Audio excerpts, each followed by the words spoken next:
adalah Allah dan Tuhan sejati. Itu topiknya ya Pak ya. Di mana ada itu Pak? Di mana ada itu Pak? Ya, salam bulina. Ya, salam. Ya. Di mana ada itu?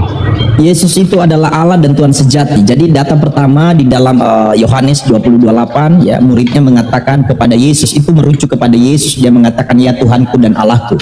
Ya, itu dialamatkan langsung kepada Yesus ya. Lalu Yohanes 13 ayat 13 dikatakan oleh Yesus, katamu itu tepat karena memang akulah Tuhan. Ya, dan bukan hanya pengakuan dari murid, dan karya-karyanya juga menunjukkan bahwa dia Tuhan. Bagaimana dia menunjukkan kedaulatan, otoritasnya, bahwa dia berotoritas atas segala sesuatu. Sehingga Yesus dapat mengatakan, kalau engkau percaya kepadaku bahwa akulah dia, tempatmu di surga. Kalau engkau percaya kepadaku sebagai Tuhan dan Juru Selamat, tempatmu di surga. Itu juga menunjukkan kualitas bahwa dia yang punya hak prerogatif menentukan orang di mana, di surga atau di neraka. Temanya saya baca ya, Yesus itu Allah dan Tuhan sejati.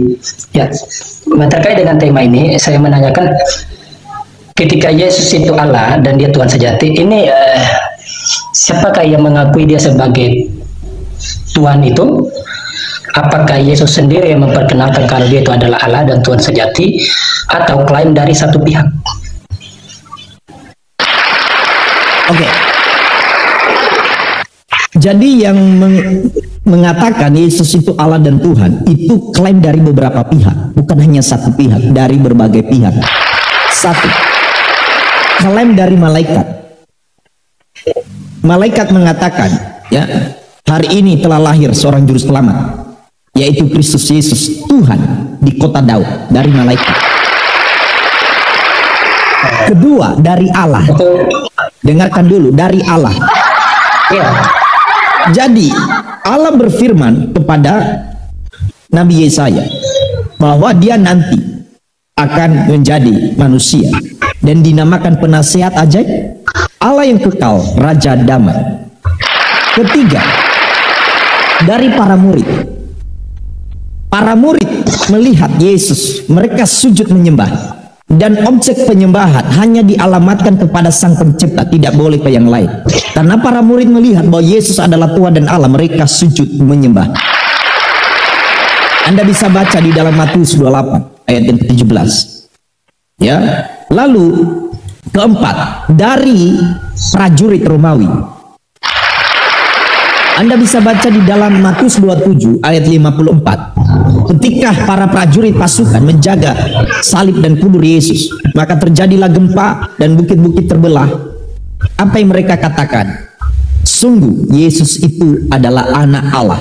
Jadi anak Allah hanya disematkan kepada Sang Pencipta. Kelima, pengakuan dari Tuhan Yesus sendiri. Nah, ini yang terakhir. Tuhan Yesus mengatakan, akulah jalan, akulah kebenaran, akulah hidup. Tidak ada seorang pun yang dapat sampai ke surga kalau tidak melalui dia. Karena dia adalah Allah, Anda bisa melihat kualitas sifatnya. Dia mengatakan begini, kalau seseorang tidak percaya kepadaku bahwa akulah dia, dia akan menerima konsekuensinya, masuk neraka. Tetapi kalau orang itu terima aku sebagai Tuhan dan Juru Selamatnya, dia akan memperoleh kehidupan yang kekal. Itulah sebabnya Tuhan Yesus mengatakan, aku pergi ke surga untuk menyediakan tempat bagimu. Cukup, silakan.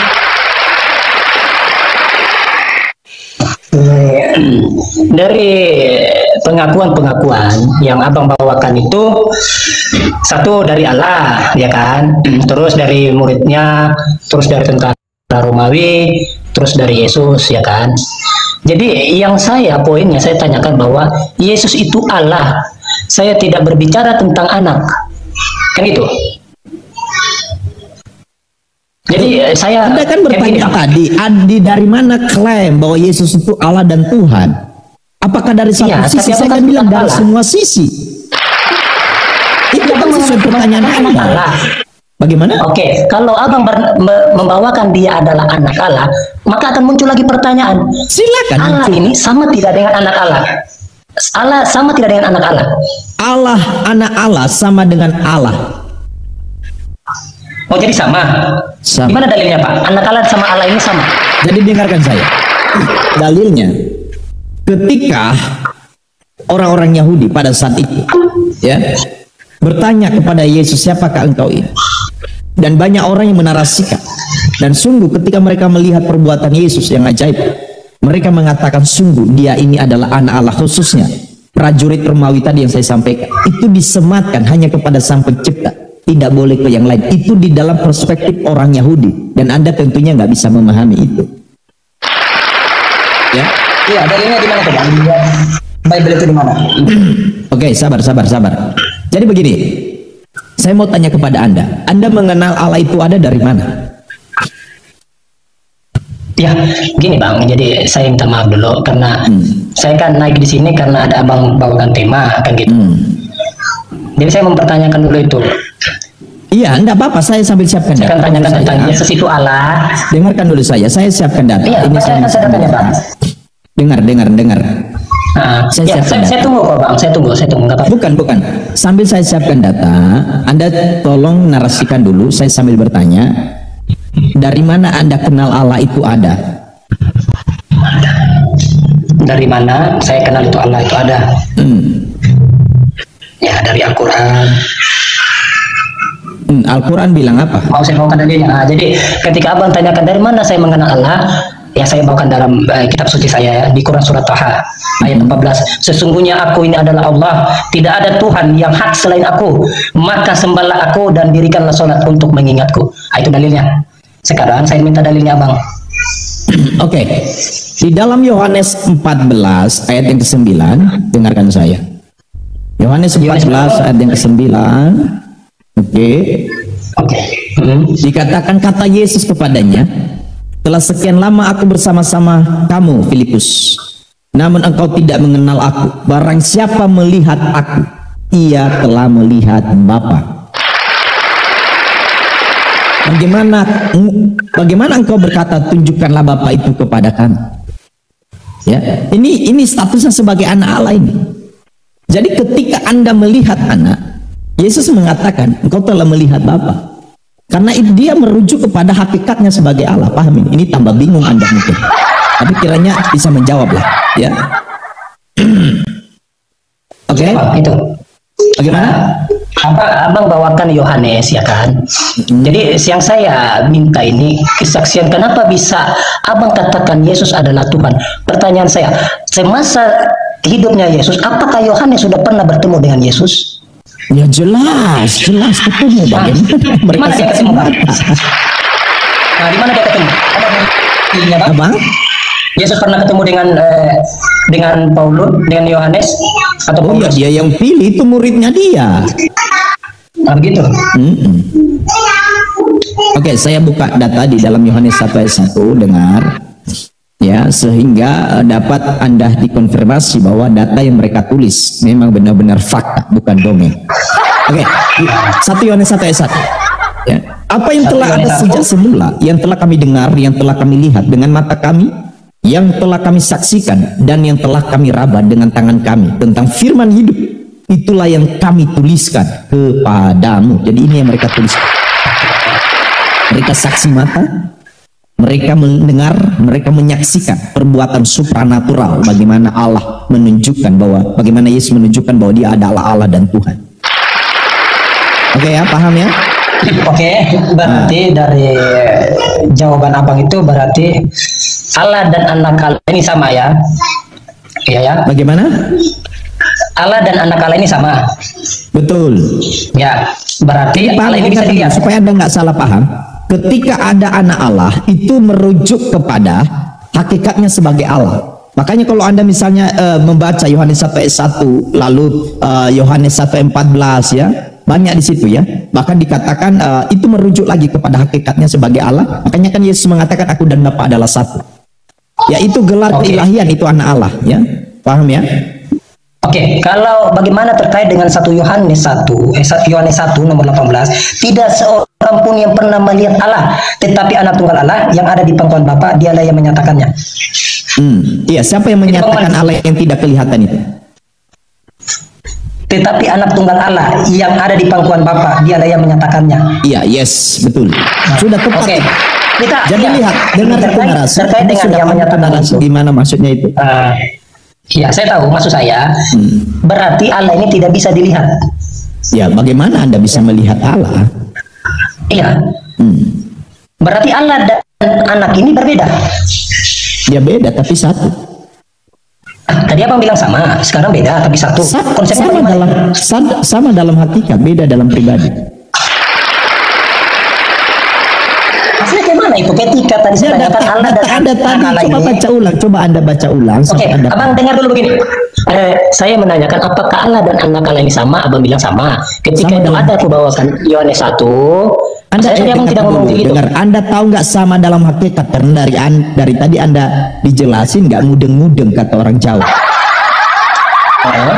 Anda ngerti nggak sama dalam hakikat itu apa? Jangan saja. Anda ngerti? Coba jelaskan. Maksudnya bagaimana itu?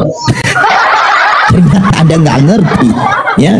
Tapi tadi ya saja begini, Bang. Jadi dikatakan Yesus itu adalah Allah, Yesus itu adalah Tuhan. Ini merujuk kepada hakikatnya. Ya, hakikat itu berbicara kualitas atau esensi sifat-sifat Allah yang hanya dimiliki oleh Allah itu sendiri. Ya, makanya Yesus mengatakan aku dan Bapa adalah satu dalam hakikat. Jadi kalau Bapa mengatakan dapat menghidupkan dan membangkitkan, demikian juga Anak dapat menghidupkan dan membangkitkan. Karena apa? Karena Dia adalah Allah. Ya. Itu satu dalam hakikat, tapi beda dalam pribadi. Makanya narasi ini tadi kan jelas. Allah itu tidak kelihatan, tetapi Anak tunggal di pangkuan Bapa yang menyatakannya. Jadi Allah yang hakikatnya itu menyatakan dirinya menjadi terlihat.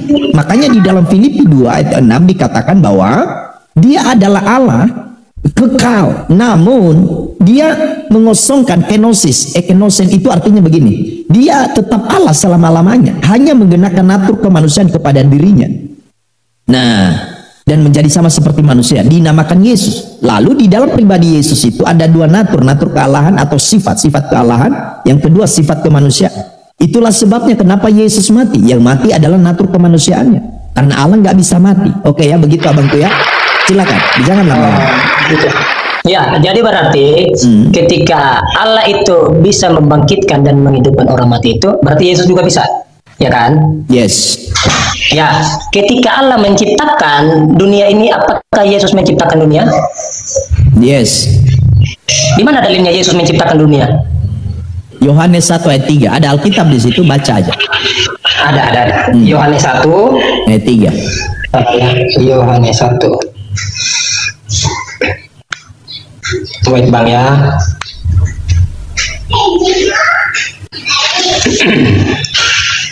Segala sesuatu dijadikan oleh Dia, dan tanpa Dia tidak ada sesuatu pun yang telah jadi dari segala yang telah dijadikan. Ini merujuk kepada Allah kah atau kepada Yesus? Yesus. Coba ayat 14-nya. Yohanes 1:14. Sabar ya. Yohanes 1:14. Mungkin abang bisa bacakan? Yohanes 1:14. Firman itu telah menjadi manusia dan diam di antara kita, dan kita telah melihat kemuliaannya, yaitu kemuliaan yang diberikan kepadanya sebagai anak tunggal Bapa, penuh kasih karunia dan kebenaran. Di mana Dia menciptakan di sini, Bang? Lihat ya, firman itu telah menjadi manusia dan diam. Siapa yang ada di antara manusia? Bukankah Yesus? Itu jawabannya. Nah, lebih jelas lagi di ayat yang ke, dengarkan dulu. Lebih jelas lagi di ayat yang ke 4 dikatakan di dalam Dia ada hidup, dan hidup itu adalah terang manusia. Siapa yang menjadi manusia? Yesus kan? Itu dia itu siapa? Itu merujuk kepada Yesus. Bahkan dikatakan ayat kelima, terang itu bercahaya di dalam kegelapan, dan kegelapan itu tidak menguasainya. Nah, itu merujuk kepada pribadi Yesus ya. Oke, silakan. Jelas itu. Iya, maksud saya kan pasti di Bible ini pasti ada kan, ketika Allah menciptakan dunia ini pasti ada dalilnya kan. Maksud saya di mana itu Yesus itu menciptakan gitu loh. Kalau hanya membangkitkan orang mati ada. Di mana dalilnya Dia menciptakan? Begini Bapak, dengarkan saya. Kan sudah saya sampaikan tadi, datanya Anda sudah baca. Segala sesuatu dijadikan oleh Dia. Dia ini siapa ya? Ya itu Allah. Dia itu Allah. Bukan Yesus. Oke, lihat di ayat yang pertama, firman itu adalah Allah, betul? Ya, firman itu adalah Allah. Lalu firman itu telah menjadi manusia, betul? Terus menjadi manusia, terus Dinamakan siapa yang telah menjadi manusia? Yesus kan, betul? ya, Yesus, terus Iya, ya sudah, firman itu adalah Allah. Firman itu telah menjadi manusia. Siapa Yesus? Ya Allah. jadi gini Bang, firman itu telah menjadi manusia. Ketika Allah berfirman, maka terciptalah firman ini, yaitu Yesus ini, ya kan? Berarti yang menciptakan Yesus ini adalah Allah. Anda kacau, dengar. Anda kacau, jangan Anda bias kemana-mana. Di mana data bahwa Yesus, Allah berfirman, jadilah Yesus di mana? Itu makanya Bang, tadi saya bilang tadi. Jangan itu makanya Anda yang bertanggung jawab. Kayak begini, Bang. Anda yang menarasikan sesuatu yang sangat keliru. Gini Bang, yang saya minta itu seperti begini. Allah ini kan pencipta, ya kan? Ketika dia menciptakan, berarti Yesus juga menciptakan. Saya bisa bawakan dalilnya di mana Allah itu menciptakan. Di Kejadian 1 nomor 1. Pada mulanya Allah dengarkan dulu saya. Anda jangan kemana-mana. Gimana dalilnya? Anda harus bertanggung jawab dulu, karena di depan hampir 300 orang Anda mengatakan, berfirmanlah Bapa jadilah Yesus, berfirmanlah Bapa jadilah Yesus. Di mana datanya? Anda harus bertanggung jawab. Ya, di mana? Ini kan sabar, oke. Yesus ini firman bukan? Ya, sang firman. Firman kan? Firman itu datang dari siapa? Firman itu datang dari siapa? Firman itu adalah Allah. Iya, datangnya dari Allah kan? Firman Allah itu berfirman, adalah Allah. Nah, berarti ada 3 ini. Ada Allah, ada firman, ada Yesus. Jangan kemana-mana, nanti itu kita bahas. Coba Anda mempertanggungjawabkan di mana kalimat Anda tadi mengatakan, berfirmanlah Bapa jadilah Yesus, di mana? Iya, Allah ini kan menciptakan ini. Ciptaannya itu dia kan menggunakan dia berfirman. Kan begitu Bernarasi liar. Sungguh terlalu Anda ya. Jadi begini loh, jangan Anda bernarasi tanpa data. Sesat Anda, sesat. Ya. Jadi Anda hanya berbicara sesuai data saja. Kenapa banyak kesesatan? Kenapa banyak ketidaktahuan? Karena berbicara dari ketiadaan data. Ya, nggak boleh saya mempertahankan mulut-mulut yang tidak ada data di sini. Nggak boleh. Saya dari tadi ini saya punya rumah, saya nggak mau kasih kotor saya punya komal. Ya, dengan mulut-mulut yang tidak ada data.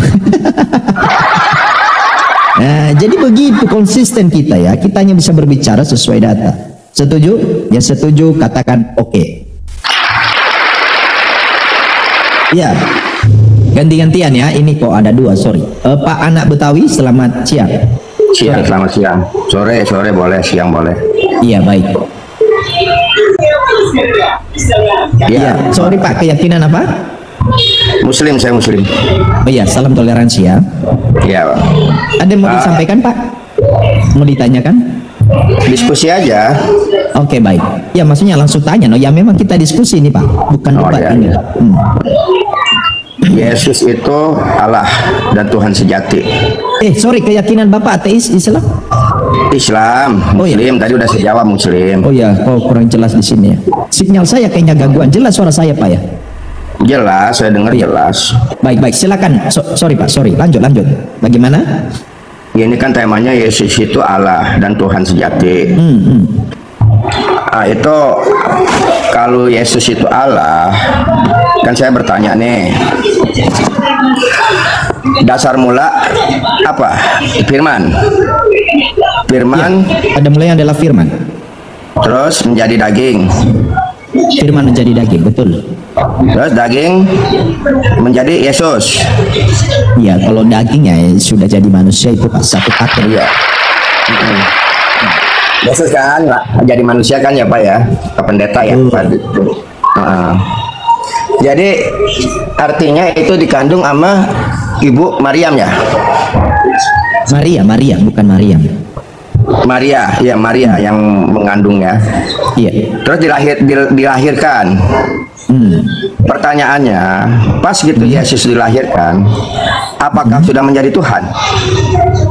Oke, sebelum dilahirkan atau sesudah dilahirkan, dia tetap Allah dan Tuhan selama-lamanya. Itulah sebabnya dia mengatakan aku yang awal dan yang akhir. Silakan. Kan kemarin saya bertanya, sama-sama seiman dengan Bapak, Iya. sama yang lain ya, bukan Bapak ya, sama yang lain. Baik. Apakah Yesus pas dilahirkan sudah menjadi Tuhan? Dibilang belum. Nah, maka Oh, sekarang itu, kan saya itu sesat itu Pak, bukan Kristen sejati itu, Kristen palsu itu. oh, Bapak jangan Kayak percaya itu. pertanyaan. Karena Allah itu kalau dia mau konsisten, Allah itu sudah ada dalam sejak kekekalan, betul atau tidak? nah, itu kemudian Yesus dilahirkan kan kesimpulannya jadi Tuhan lah. Ya, nah itu kan Tuhan kan secara apa yang dibilang Tuhan itu? Apakah memang dia udah berbentuk Tuhannya seperti itu? Apa ruhnya Tuhan atau apa tuh? Kan dia berdasarkan dari firman. Firman menjadi daging, daging yang menjadi Yesus dah, gitu kan? Iya. Ya itu. Jadi pertanyaannya, Iya itu. Setelah Yesus dilahirkan kan menjadi Tuhan. Berarti kan Tuhan itu secara tidak langsung nampak. Tuhan itu nampak. Seperti itu Yesus itu Tuhan. Tuhan yang kelihatan gitu ya. betul sekali. Dia menyatakan dirinya yang tidak kelihatan menjadi terlihat. Betul. Jadi dia menjadi manusia. Intinya kan ke situ ya. Betul. Nah, jadi pas gitu dia dilahirkan jadi manusia sekaligus dia jadi Tuhan. Iya, betul. Nah, berarti sebelum dia dilahirkan oleh Maria, berarti Tuhan Yesus belum ada. Yesus sudah ada. Jadi dengarkan dulu. Allah menjelma, berinkarne, menjadi manusia, dinamakan Yesus. Itu Yesus itu nama yang baru ketika Allah menjadi manusia. Karena Yesus itu artinya Tuhan penyelamat. Karena memang tujuannya dia datang menjadi manusia untuk menyelamatkan manusia dari kebinasaan di neraka. Begitu. Jadi kalau dia adalah Allah sejak semula, itu Yesus itu nama yang baru yang dikenakan kepada dirinya waktu dia menjadi manusia. Ya berarti kan Yesus itu siapa? Ya Allah sudah dalam sejak kekekalan. Apa Karena itu dia bisa adalah Allah, dikatakan? kita dapat melihat dari klaim-klaimnya, dari karya-karyanya, menunjukkan kapasitasnya. Dia adalah Allah dan Tuhan. Apakah itu bisa dikatakan Yesus itu Tuhan perantara? Bukan Tuhan perantara, Tuhan sejati. Nah, berarti kalau adanya Yesus berarti kan Tuhan nambah lagi satu. Bagaimana? Kan sebelumnya Yesus lahir belum ada Yesus nih, bukan belum lahir, hanya berbentuk Bukan firman. belum ada Yesus, belum ada nama Yesus. Allahnya sudah ada. Iya, Allahnya udah ada. Allahnya udah ada. Lalu Allah Betul. berfirman menjadi daging. Daging terlahirlah jadi Yesus. Kan gitu. Jadi sebelum Yesus lahir, artinya kan Tuhannya masih baru Allah, Yesusnya belum ada, gitu kan? Nama Yesusnya baru ada Bapakku, ya. Iya. Nama Yesusnya. Jadi Allahnya itu sudah ada di dalam sejak kekekalan. Begitu Allah sudah cara ada. Bagaimana? Justru Allah berfirman. Firman menjadi daging itu kan Allah yang berfirman, benar kan? Salah Bapak, sesat. Di mana dikatakan Allah berfirman jadilah daging? Ada datanya di mana? Itu kan bilangnya dasarnya awalnya firman, kan awalnya firman. Lalu siapa yang berfirman? Kan Di awalnya mana di firman. situ? Dengarkan dulu. Bapak kan lagi-lagi ini mengatakan, Bapak orang yang kesekian kali ini mengatakan berfirmanlah Allah jadilah daging, jadilah Yesus. Di mana datanya? Iya, kalau menurut Anda itu bagaimana asal mulanya tuh menjadi Yesus? Coba ceritain. Nah, berarti Bapak bernarasi liar ini. Ya, begini. Dengarkan saya. Dikatakan firman itu adalah Allah. Firman itu telah menjadi manusia. Bukan berfirmanlah Allah jadi manusia, bukan abang. Firman itu telah menjadi manusia. Paham ya? Ya. Nah, sama kayak dengan begini. Jadi Anda harus bedakan. Justru kalau dalam pemahaman lebih dalam itu bukan firman, itu lebih jelas lagi di dalam terjemahan aslinya itu hologos. Hologos itu kata sandang atau untuk merujuk kepada pribadi. Ya, karena firman itu adalah Allah itu tadi. Nah, firman yang Allah tadi ini menjadi manusia. Sang firman itu menjadi manusia. Maka ketika dia menjadi manusia, itulah sebabnya kan malaikat mengatakan kepada Maria, kepada Yusuf yang merupakan tunangannya, ya, bahwa Maria akan mengandung dari Roh Kudus, dari Allah sendiri, dan dinamakan anak Allah yang kudus. Nah, kudus itu adalah berbicara. Kudus itu adalah berbicara ini mengenai sifat Allah, ya, hagios, yang mengandung sang kekudusan. Jadi Ya, Anda ya, sepakat jadi nggak gini. dengan saya kalau yang merupakan sifat kekudusan itu, sang kekudusan itu hanya Allah, betul? Iya, iya. Jadi gini, aku mau tanya. jadi Itu kalau narasi namanya ini, dengarkan firman, dulu. gantian Narasi dong. ini dikenakan Gantian. kepada Yesus, kepada Gantian Allah, dong. kepada sang firman yang telah menjadi manusia itu, dinamakan anak-anak Allah, sang kudus itu. Paham ya? Bapak Jadi ya? gini. Firman itu apa? Firman itu apa? Kan sudah saya narasikan tadi, firman itu adalah Allah.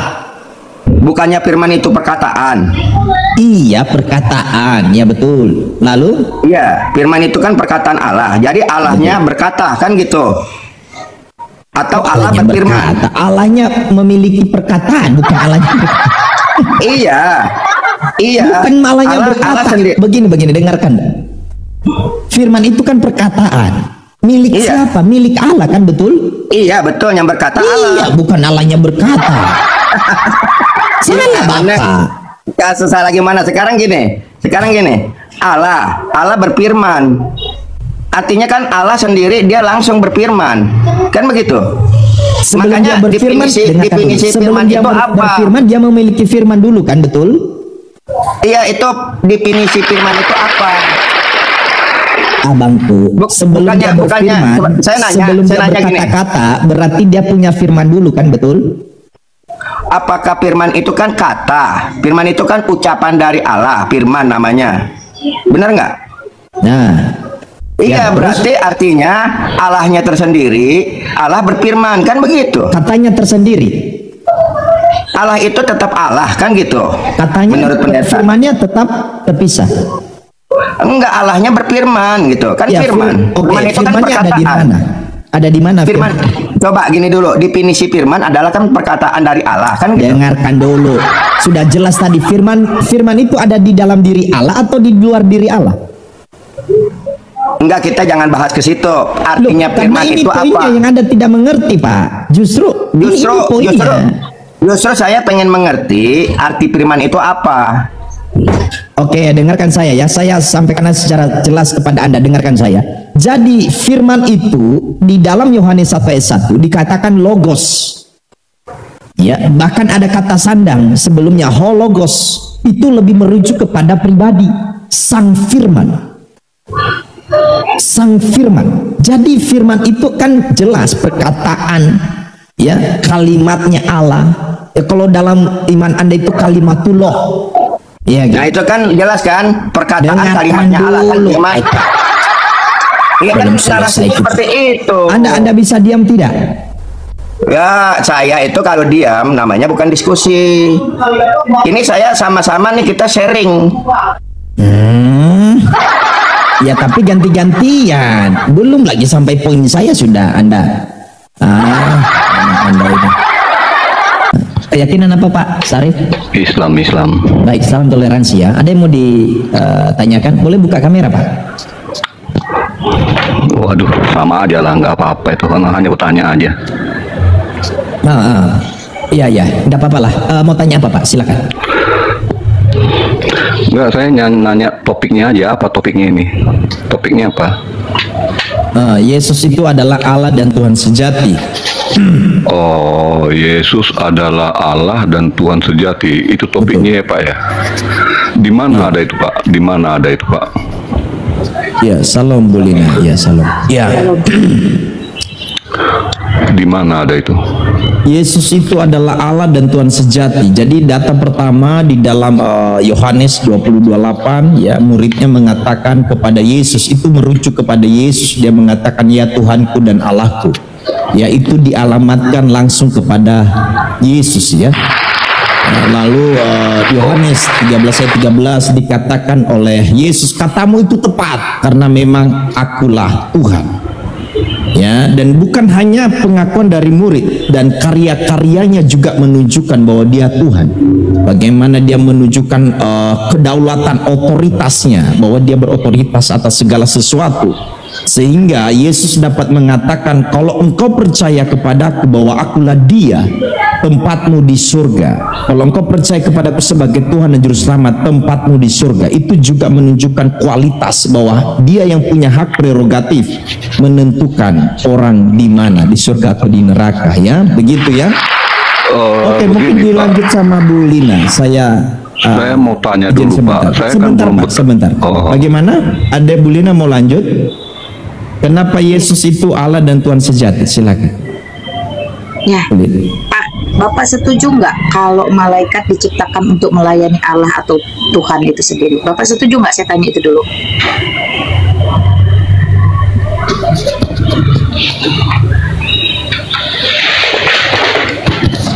Sorry mic-nya Bu Lina. Sorry. Oke. Ya, Pak Syarif, saya izin tanya dulu, Bapak setuju nggak kalau malaikat itu diciptakan untuk melayani Tuhan atau Allah? Setuju nggak, Pak? Saya nggak tahu itu, Bu. Karena saya kan mau bertanya tadi, tapi saya nggak dikasihkan kesempatan bertanya, jadi saya nggak mau campuri mengenai Ibu dengan Bapak. Perhatikan, Pak. Jangan buru-buru, sabar. Malaikat diciptakan untuk melayani Tuhan atau Allah, setuju atau tidak? Malaikat diciptakan untuk melayani Tuhan Tuhan atau Sang Allah? Pencipta alam semesta. Ya, setuju. Ya, oke, Bapak setuju ya. Nah, Iya. di dalam Matius pasal 4, itu teman-teman, ya ayat 11, malaikat turun dari sorga untuk melayani Yesus Kristus. Itu sebuah pembuktian bahwa Yesus Kristus Allah dan Tuhan itu sendiri. Itu aja yang saya mau sampaikan untuk nambahin. Silakan Bapak mau tanya apa, kami bantu. Ibu tadi barusan membacakan itu ayat dalam Bible kah? Pak, Bible itu bahasa Inggris, bahasa Indonesianya Alkitab. Saya orang Indonesia, jadi saya menggunakan bahasa Indonesia Alkitab. Silakan. Oke, mau Alkitab, mau Bible. Yang saya mau tanya, Bu, mohon maaf ya, karena saya ini orang bodoh, saya nggak tahu apa-apa, makanya saya bertanya sama Ibu ya. Pak, bertanya saja, nggak perlu begitu. Pada hari apa, tanggal apa, bulan berapa, tahun berapa itu Yesus mewartakan atau memberitakan ayat itu? Ini nanya, Bu ya. Maksud saya tolong berikan data yang jelas. Kapan ayat itu ya? Hari apa, tanggal apa, bulan berapa, tahun berapa, dan di mana itu Yesus Ada jawabannya. mewartakan ayat tersebut? Nggak usah panjang lebar, nggak ada jawabannya. Hari, tanggal, jam, detik, tempat, nggak ada jawabannya. Silakan. Ya udah. Terima kasih. Itu aja yang saya tanya. Ya. Jadi kalau pertanyaannya kocak, kita jawab kocak aja, teman-teman. Jawablah orang bebal berdasarkan kebebalannya supaya tidak menganggap dirinya bijaksana. Tanya jam, tanya. Terima kasih banyak, Ibu. Hanya itu pertanyaan saya, mempertanyakan karena begini, saya tidak mau membahas ayat yang tidak jelas tanggal, hari, bulannya, ya. Difirmankan. Silakan Bapak. Turunkan aja, Bu. Turunkan. Bapak turun aja. Saya hanya bertanya soal bebal nggak bebal itu, jangan ke situ kita.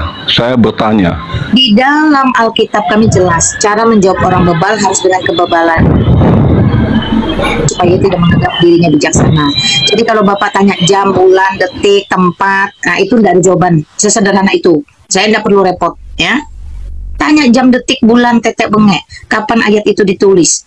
Nggak gitu. Kalau pertanyaan Bapak lebih cerdas begini, bagaimana Alkitab itu ditulis, siapa yang menulis, rentang waktunya kapan, itu ada jawabannya, ya, akademis, ilmiah itu teman-teman. Tapi kalau nanya jam, detik, waktu, tempat, duduknya ngadap ke kiri atau ke kanan, dah itu pertanyaan-pertanyaan yang tidak penting. Yang jelas di dalam Matius pasal 4 ayat 11, di sana tertulis dengan jelas bahwa malaikat turun dari sorga untuk melayani Yesus Kristus. Bapak itu tadi sepakat bahwa malaikat diciptakan untuk melayani Allah dan Tuhan.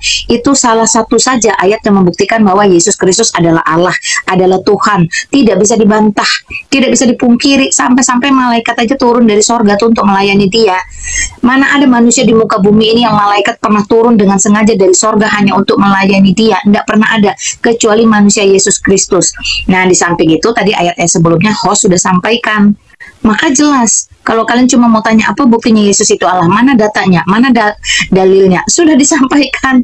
Setelah data dan dalil disampaikan masih tanya detik, jam, waktu, tempat duduknya di mana itu dituliskan, tuh kocak teman-temannya. Nah, seperti itu, makanya diturunin.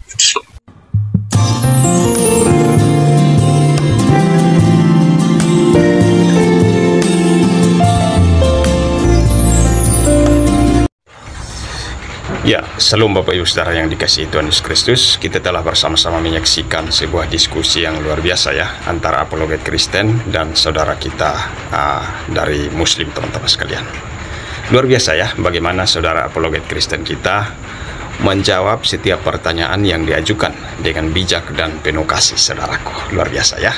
Jawaban dan penjelasan yang diberikan sangat sesuai dengan kebenaran yang tertulis dalam Alkitab. Kiranya ini menjadi bekal bagi kita semua ya, untuk semakin menguatkan iman kita kepada Tuhan Yesus Kristus. Kepada saudara muslim yang telah bertanya dan kepada semua saudara muslim yang menyaksikan video ini, pada kesempatan ini kami mengajak Anda semua untuk membuka hati dan pikiran Anda. Bacalah Alkitab dengan seksama, dan kami percaya Anda akan menemukan kebenaran yang sejati di dalamnya. Seperti yang tertulis dalam Yohanes 14 ayat 6. Yesus katakan, "Akulah jalan, kebenaran, dan hidup. Tidak ada seorang pun yang akan datang kepada Bapa kalau tidak melalui aku." Saudaraku, ayat ini sangat jelas ya. Hanya melalui Yesus Kristus kita memperoleh keselamatan yang kekal. Kita dapat sampai kepada Bapa di surga ya. Agama boleh banyak, nabi boleh banyak, tapi ingat saudaraku, hanya Yesus sajalah satu-satunya jalan menuju Bapa di surga ya. Kami berdoa agar Anda semua mendapatkan hidayah dan memperoleh kesempatan untuk bertobat serta menerima Yesus Kristus sebagai Tuhan dan Juru Selamat ya. Silahkan di-share video ini teman-teman ya, supaya semakin banyak orang mengenal Yesus Kristus, menerima Yesus Kristus, dan semakin banyak orang diselamatkan. Tuhan memberkati.